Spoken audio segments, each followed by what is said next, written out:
मंडळी, आजचा अनुभव एका अशा व्यक्तीचा आहे जिने सासू सुनेच्या भांडणाला योग्य पर्याय दिला. किंवा हा अनुभव ऐकताना तुम्हाला देखील तुमच्या घरातील सासू सुनेची आठवण नक्की येईल. सासू सुनेची भांडणं कशी लागतात, त्याच्यावरती काय उपाय या ताईंनी केला, हे नक्की या अनुभवामध्ये तुम्हाला कळेल. श्री स्वामी समर्थांचे अनुभव तुमच्याकडे देखील असतील तर तुम्ही तुमचा अनुभव आमच्या डिस्क्रिप्शन बॉक्समध्ये लिंक आहे, त्या लिंकवर क्लिक करून नक्कीच सांगू शकता. आपण आजच्या अनुभवाला सुरुवात करूया. आजचा अनुभव वैशाली ताईंचा आहे. त्या म्हणतात, माझं नाव वैशाली. आज मी जो अनुभव सांगणार आहे तो माझ्या आयुष्यातील सर्वात मोठा धडा आहे. माझं लग्न होऊन मी सासरी आले तेव्हा आमचं घर खूप आनंदात होतं. सासूबाई माझ्यावर खूप प्रेम करायच्या, अगदी मुलीसारखंच. आम्ही दोघी मिळून स्वयंपाक करायचो, देवपूजा करायचो. मला त्या सगळ्या गोष्टी शिकवायच्या. गुरुवारी श्री स्वामी समर्थांची आरती देखील करायचो. गावात सगळे म्हणायचे, अशी सासू सुनेची जोडी क्वचितच पाहायला मिळते बरं का. पण कदाचित आमचा हाच आनंद कोणाच्या तरी डोळ्यात खुपत होता. आमच्या शेजारीच एक काकू राहायला होत्या. त्या रोज काही ना काही कारण काढून आमच्या घरी यायच्या. सुरुवातीला त्या खूप गोड बोलायच्या. एक दिवस त्या मला एकटीला म्हणाल्या, वैशाली, तुझ्या सासूबाई तुझ्यावर गोड बोलतात, पण तू माहेरी गेल्यावर तुझ्याबद्दल खूप काही चालू असतं बरं का. माझा विश्वास बसला नाही. दुसऱ्या दिवशी त्या सासूबाईंना देखील म्हणाल्या, तुमची सून म्हणत होती आता घरची जबाबदारी माझ्या हातात आली पाहिजे. या सगळ्या गोष्टी मला नंतर कळाल्या. हे ऐकून सासूबाईंच्या मनात शंकेची पाल चुकचुकली. हळूहळू आमच्यामध्ये अंतर वाढायला लागलं.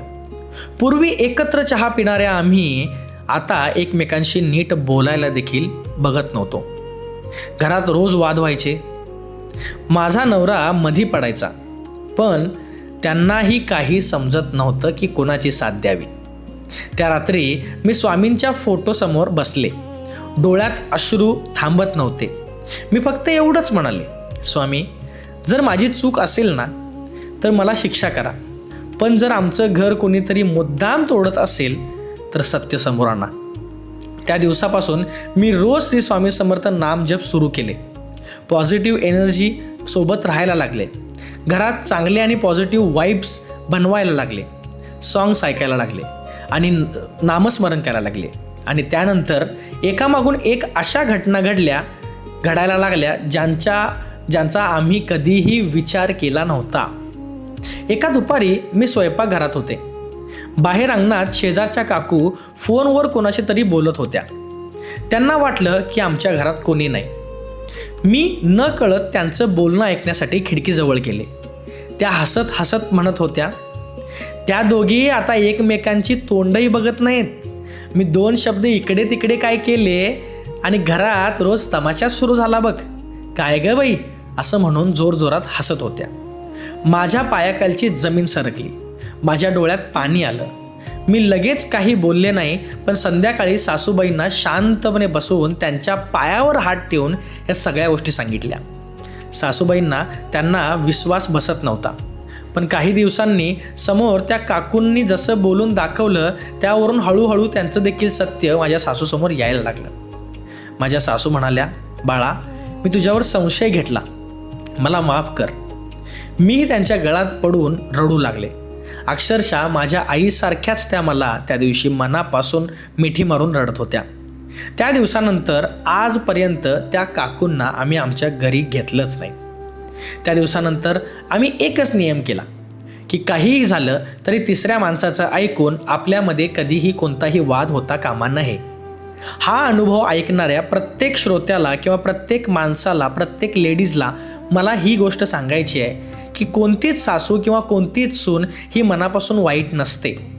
शेजारचे जे लोक त्यांचे कान भरतात, याच लोकांच्यामुळे चांगल्या चालू असणाऱ्या संसारामध्ये मिठाचा खडा पडतो. मी सगळ्यांना एकच सांगेन की मनापासून सासूवरती आणि मनापासून सुनेवरती आई मुलगीप्रमाणे प्रेम करा. नक्कीच त्याच्यापेक्षा गोड नातं कोणतं नसतं. पण जर शेजारच्यांचं ऐकायला सुरुवात केला तर नक्कीच देवापेक्षा राक्षसाप्रमाणे वागण्यात सुरुवात होते. हे या माझ्या अनुभवातून मला सांगायचं आहे. श्री स्वामी समर्थ. नक्कीच हा अनुभव म्हणजे अक्षरशः प्रत्येक घरातला हा विषय आहे. वैशालीताई, खूप खूप प्रेम आणि खूप खूप तुम्हाला श्री स्वामी समर्थांच्या चरणी आशीर्वाद. कारण अक्षरशः ही गोष्ट जी तुम्ही सांगितलं वैशालीताई, हे प्रत्येकाच्या घरामध्ये घडणारी गोष्ट आहे. आणि त्यांनी किती सुंदररित्या स्वतःचा अनुभव मांडला आहे की कसं एखाद्या तिसऱ्या व्यक्तीचं ऐकल्यामुळं आपल्या घरामध्ये भांडण होतात, आपल्या घरामध्ये वाद होतात. किंबहुना मी इथं अजून एक गोष्ट ॲड करेन की ज्यावेळी तिसरी व्यक्ती सांगते तेव्हा ह्या दोन व्यक्तीतल्या एका व्यक्तीला ती जवळचं करत असते. पण तुम्ही मनाला एकदा विचारा की जर ती शेजारची व्यक्ती आपल्या एवढीच जवळची असती तर आतापर्यंत आपल्यासाठी तिने किती काय काय केलं असतं.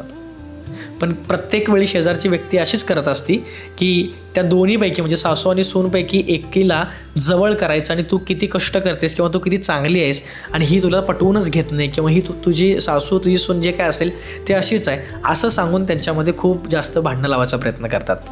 पण आज वैशाली त्यांनी सांगितलं की बाबा श्री स्वामी समर्थांच्या पॉझिटिव्ह एनर्जीमुळे किंवा पॉझिटिव्ह वाईब्समुळे त्यांचं मन शांत व्हायचं, त्या भांडायला जायच्या नाहीत, त्या किती जरी कोण जरी वाद घातला तरी पण ते शांत बसायच्या आणि त्या पॉझिटिव्ह एनर्जीमुळेच त्यांचं डोकं शांत राहिलं आणि त्यांना तो पर्याय सुचला की डायरेक्ट जाऊन भांडण्यापेक्षा शांत मनाने सासूला सगळ्या गोष्टी समजावून सांगाव्या. खरंच अशा अनुभव वाचताना मला देखील मनापासून आश्चर्य वाटतं की काय काय घडतं लोकांच्या आयुष्यामध्ये आणि श्री स्वामी समर्थ कशा पद्धतीने मार्ग दाखवतात. मी प्रत्येक वेळी म्हणतो की श्री स्वामी समर्थ आपल्याला जे अनुभव येतात त्या प्रत्येक अनुभवावरून हेच वाटतं की प्रत्येक वेळी असा चमत्कार होतो असं नसतं. कित्येकदा तुम्ही असं पॉझिटिव्ह वाईब्समुळे किंवा पॉझिटिव्ह एनर्जीमुळं योग्य मार्गावरती लागता आणि तो मार्गच आपण शोधत असतो. दुसरं आपण काही शोधत नसतो, फक्त आणि फक्त आपल्याला ते योग्य मार्गाचीच गरज असते आणि तोच मार्ग प्रत्येक वेळी अशा पॉझिटिव्ह एनर्जीमुळे मिळतो. बाकी तुमच्यासारखे असे अनेक अनुभव या चॅनलवरती आहेत, त्यामुळे जर नवीन असाल तर सबस्क्राईब करायला विसरू नका. आणि तुमचे देखील काही अनुभव असतील तर डिस्क्रिप्शन बॉक्समध्ये लिंक आहे, त्या लिंकवर क्लिक करा आणि आमच्यापर्यंत तुमचे अनुभव पोचवा. कारण या चॅनलवरती जेवढे काही व्हिडिओज आहेत ते सगळे व्हिडिओज तुमच्याकडनं आलेल्या अनुभवातूनच केलेले आहेत. स्वतःचा 1%ही त्याच्यामध्ये काही गोष्टी ॲड ऑन केलेल्या नाहीत. त्यामुळे नक्की तुमचा देखील अनुभव आमच्यापर्यंत पोचवायला विसरू नका. बाकी नवीन असाल तर सबस्क्राईब करा विसरू नका. आपण भेटू पुढच्या अनुभवामध्ये. तोपर्यंत जय श्री स्वामी समर्थ.